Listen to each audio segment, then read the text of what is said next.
Това видео достига до вас благодарение на Българска наука. Повече за тях малко по-късно във видеото. Здравейте! Аз съм Румен Александров и съм, може би, най-известният ютубър по цялото земно кълбо. Но възможно ли всъщност това да не е истина? Възможно ли е Земята, такава каквато я познаваме, и науката въобще да бъдат една лъжа? Може би Земята не е с формата на топка. Може би Земята е с формата на пица. Все пак има толкова много хора по света, които са убедени, че Земята е плоска. Само вижте коментарите под последното ми видео, което качих в TikTok. Днес ще се опитаме да разберем истината за плоската Земя. Ще подходим научно, но в същото време ще се опитаме да обясним нещата по начин, по който всеки един човек може да разбере и дори да покажем експерименти, които може би всеки един от нас може да си ги направи сам вкъщи. Нека първо да обясним какво е плоската Земя. Според тази теория, Земята е плоска. Като има различни модели за това как точно изглежда една плоска Земя. Всеки един от тези модели е специален сам по себе си. Също така има различни плоскоземци и някои от тези плоскоземци не са реални плоскоземци, каквото и да значи това. Но ето някои от най-честените неща, които се срещат в техните модели. Най-използваната карта за плоската Земя слага Северния полюс в средата. Всички континенти са около него, последващ от всички океани, и нямаме Южен полюс. Всъщност това, което ние наричаме Южен полюс, е просто една стена, която върви по гръба на плоската Земя. Тази ледена стена всъщност е нещо, което държи водата, за да не падне, и също така предотвратява от нас хората да отидем до ръба и да скочим от ръба или да паднем, или там каквото да е. Трябва да отбележа, че има варианти, в които отвъд тази ледена стена всъщност има други континенти и повече Земя и така нататък. Но няма да говорим за тази концепция тук, защото не искам. Слънцето и Луната също са много по-малки и много по-близо до нас. Слънцето е само с около 51 км в диаметър и се намира на 4800 км над нас. Луната е със същите размери и разстояние, затова и ги виждаме като еднакви в нашето небе. Тези две небесни тела кръжат над нас, което ни дава денят и нощта. Като всички други звезди, които виждаме в небето, често биват нарочвани като някакви светлини, просто не по-различно от някаква лампа. Космосът не съществува. Вместо това имаме един купол над нас, който може да е направен от стъкло или дори от някакъв екран. Този купол всъщност държи всичкият въздух да е тук на Земята, а не да изтече. Несъществуващия космос. Всички закони, за които знаем, като гравитацията, например, не съществуват. И разбира се, те имат някакви обяснения за това как нещата се случват. След като знаем основният модел на плоскоземците, нека да видим някои от опорните точки, които те дават. Според науката, една от основните причини, поради която Земята не може да бъде плоска, то това е гравитацията. И ако имаме някакви обекти, които са малко по-големи, вследствие на собствената си гравитация, те ще колапсират в кълбовидна форма. В физиката това се нарича нестабилност на Джинс, което описва точно това. Това заедно с гравитацията сами по себе си могат да оборят теорията за плоската Земя.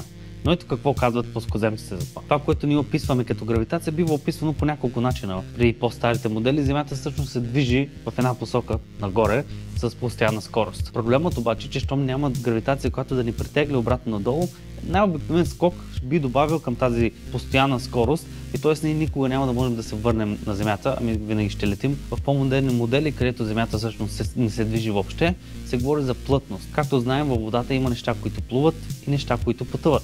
Като това зависи от плътността на тези обекти. Ако един обект е по-плътен от самата вода, обикновено той потъва. Ако пък обектът е по-малко плътен, той съответно плава. Въздухът и атмосферата, които са около нас, не са много по-различни от водата.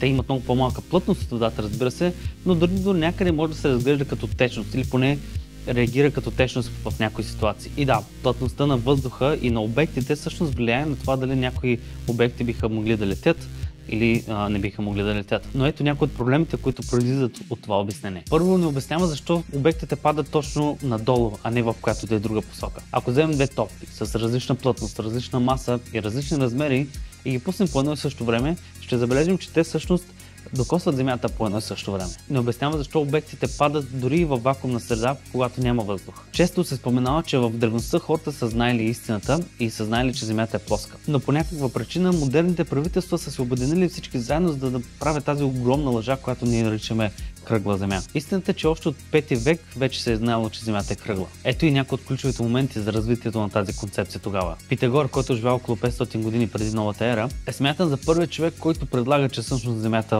е с кълбовидна форма. Признавам, че неговите предложения не са най-научните, понеже той базира това изцяло на естетика, понеже е смятал, че всъщност сферата, кълбото, една перфектна форма. Платон също е вярвал, че Земята е със сферична форма и го приема като даденост общо взето в неговите текстове. Но пък той не посочва никакви конкретни доказателства за това. Аристотел е може би първият човек, който предоставя физически доказателства за това, че Земята е със сферична форма. Той изтъква няколко аргумента, които всеки един човек всъщност може да види и да направи същото заключение. Един аргумент, който той посочва, е, че когато гледаш един кораб да се отдалечава от нас в морето, забелязваме, че корабът изчезва отдолу нагоре. Изчезва отдолу нагоре, защото извивката на Земята скрива първо долната част на кораба и така нататък. Докато ако Земята беше плоска, корабът нямаше да изчезва отдолу нагоре, а просто би трябвало да става все по-малък и по-малък, докато не е достатъчно далече, за да не може да го видим повече. Земята хвърля кръгла сянка по време на лунното затъмнение. Освен, че плоската Земя общо няма сериозни аргументи да обясни как е възможно да имаме лунно и слънчево затъмнение, след като тези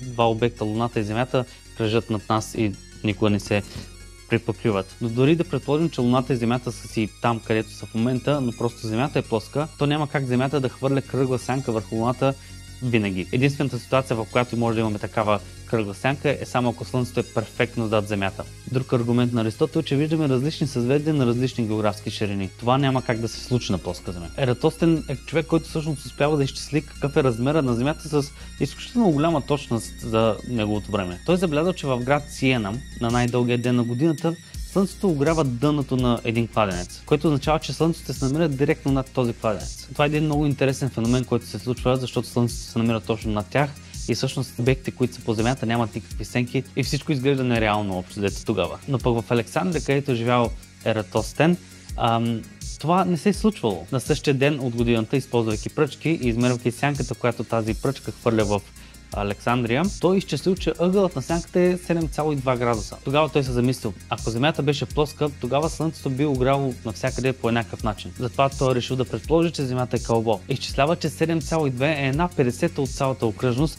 което е 360 градуса. И след като знае разстоянието между двата градуса, той всъщност е успял да изчисли обиколката на Земята с малка грешка от 40 000 км. Но плоскоземците казват, че ако имаме локално Слънце, което е много по-близко до Земята, бихме имали подобен ефект с сенките. Така е, това би обяснило тези сенки. Но пък локалното Слънце и Луна не обясняват много други неща и има много други проблеми с тях. Нека да започнем с Луната, защото всички сме виждали, всеки може да се погледне всеки ден. Едно нещо, което забелязваме е, че винаги виждаме само една страна на тази Луна. Тук трябва да отбележим, че хората в Южния полюс всъщност виждат Луната с главата надолу, но пак е същата страна. Причината да виждаме само една страна на Луната е, защото скоростта на орбита на Луната около Земята съвпада с нейното въртене около собствената си ос. Тоест, когато Луната обикаля около Земята, същото време се завърта и просто винаги показва само едната си страна. Сферична Луна на плоска Земя е невъзможна, защото хора, стоящи на различни части от Земята, биха виждали различна страна на Луната. Ако Луната също е плоска и е нещо като картина залепена за тавана, тогава тя ще си променя формата, в зависимост от това на какво разстояние от нас. И единствено бихме могли да я виждаме кръгла, ако е точно над нас. За да работи едно Слънце на плоска Земя, без значение дали е локално или не, то някак си трябва светлината от това Слънце да пада директно под самото Слънце, а не да отива във всички различни посоки. Защото иначе Слънцето просто ще огрява цялата Земя по всяко едно време. В техните модели често виждаме светлината да бъде изкривявана по някакъв начин, за да работи тя с това, което виждаме в реалния свят. От едната страна светлината достига много по-далече, отколкото от другата. Също така Слънцето не би трябвало да залязва над хоризонта. Всъщност би трябвало да се отдалечава просто от нас и да става все по-малко и по-малко. Трудно е да се покажат всички проблеми с всички модели на плоската Земя в едно видео, но нека да го обобщя с това. До момента няма нито един модел на плоската Земя, който да показва как работи деня и нощта и сезоните в един и същи модел. Извинявай, че прекъсвам това видео, но искам да те питам дали някога си се чудил дали е възможно да има социална мрежа за наука. Има. И на български. Платформата на БГ Наука предлага точно това. Точно като една социална мрежа, там имаш приятели, само че всички хора са ти приятели.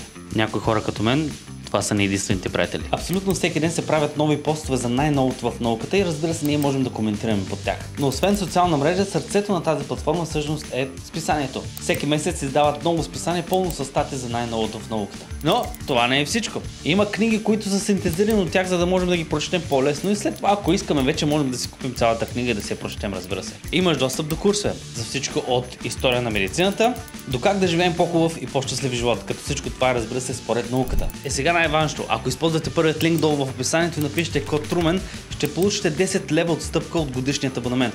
Трябва да спомена, че всъщност сме много специални, защото това е единственият начин да получиш каквато и да отстъпка въобще в този сайт. Аз съм там, чакам ви и вас. Сега да продължим с видеото. Ще продължа с моята любима част. Искам да ви покажа няколко експеримента, които са направени от плоскоземци, а резултатите от тези експерименти всъщност доказват, че Земята е кръгла. В този експеримент, например, хора, които вярват в плоската Земя, решават да похарчат много пари за изключително точен жироскоп. Те искат да измерят дали Земята въобще се върти и с каква скорост, ако се върти. Ако Земята наистина е кръгла, едно пълно завъртане на Земята, което е 360 градуса, отнема 24 часа това да се случи. Ако разделим 360 градуса на 24 часа, получаваме 15 градуса на всеки един час. Ето какво се случи с техния експеримент. But what we found is when we turned on that gyroscope, we found that we were picking up a drift.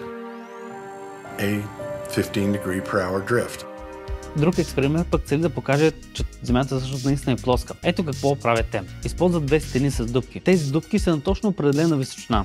От едната страна имаме камера, която гледа през тези дупки. Идеята е, че ако имаме човек с много мощен фенер, той би могъл да се отдалечи от тези стени и да държи фенера винаги на едно и също място, за да го виждаме през дупките. Ако пък Земята е кръгла, в един момент той би се скрил зад хоризонта и т.е. трябва да дигне фенера нагоре, за да го видим през дупките. Ето какво става. Okay, go ahead and drive down there, Enrique. You're going to hold the light there. Enrique, how high is your light? 17 feet. I mean, it's as we don't see you, Enrique. Lift up your light way above your head. Interesting. Ще завърша с най-скорошният удар над плоскоземците, наречен последният експеримент. Допреди този експеримент всички плоскоземци твърдяха, че 24-часово слънце е невъзможно на Южния полюс, понеже за тях, както вече обясних, Южния полюс е една стена, която заогражда цялата Земя. И всички видеа или снимки, които сме имали до сега, са просто един фотошоп, който е направен от всички правителства. Според тях дори е невъзможно да пътуваш до Южния полюс, защото просто няма да си позволят да отидеш там. Уил Дъфи решава да вземе няколко човека на екскурзия до Антарктида. Част от тези хора са видни плоскоземци в интернет обществото. Те отиват там през лятото, защото тогава имаме това 24-часово слънце. Общо всеки един човек, който е там, без значение дали плоскоземец или не, прави видеа, прави таймлапсове, прави лайвстримове, признавайки, че вече са били там повече от 24 часа и слънцето не е залязло. Дори се публикува таймлапс на това 24-часово слънце. Дори един от най-видните плоскоземци, който е бил там, той в момента не е плоскоземец. Но обществото на плоската Земя след това започва да измислят някакви неща. Някои от тях дори почва да казват, че те са били в студио, защото не дишали правилно, сенките не били правилни, някакви такива неща. Всеки един плоскоземец, който е бил там и казва, че целият този експеримент всъщност е истински, вижда това слънце и са били наистина там, бива моментално набеден за продажник и че се е продал, защото правителството го е подкупило или там не знам какво. Все причини, които не мисля, че има нужда повече да ги разгледаме, защото каквото и да им покажем като доказателство, дори и те да го видят, те моментално казват, че това е някакъв вид конспирация или не знам, започват да намерят някакви неща в самите видеа и снимки, които въобще не са така и имат съвсем обикновено обяснение. Може би трябва да зададем въпроса защо.